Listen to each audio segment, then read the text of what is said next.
Saudi আরবের সঙ্গে মিল রেখে ভোলার চট্টগ্রামে আজ ঈদ উদযাপন। মুহুদ আক্তার হোসেন, ভোলা প্রতিনিধি।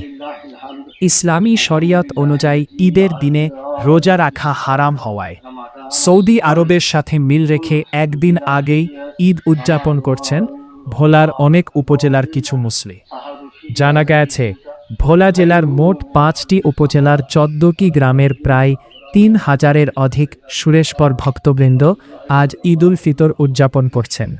এর মধ্যে বোরহানউদ্দিন উপজেলার টবগী ইউনিয়নের কিছু বাসিন্দাও রয়েছেন। প্রতি বছরের মতো এবারও তারা সৌদি আরবের চাঁদ দেখার ভিত্তিতে ঈদের নামাজ ও আনুষঙ্গিক ধর্মীয় কার্যক্রম সম্পন্ন করছেন। স্থানীয়ভাবে এসব ভক্তদের সুরেশবর অনুসারী হিসেবেও পরিচিতি রয়েছে। এদিকে দেশের অন্যান্য অঞ্চলে চাঁদ দেখার ওপর নির্ভর করে সরকারি সিদ্ধান্ত অনুযায়ী ঈদ উদযাপন করা হবে নির্ধারিত দিনে। স্থানীয় সূত্র জানায়, শান্তিপূর্ণ পরিবেশে কেশব এলাকায় ঈদের নামাজ আদায় ও উদযাপন সম্পন্ন হচ্ছে।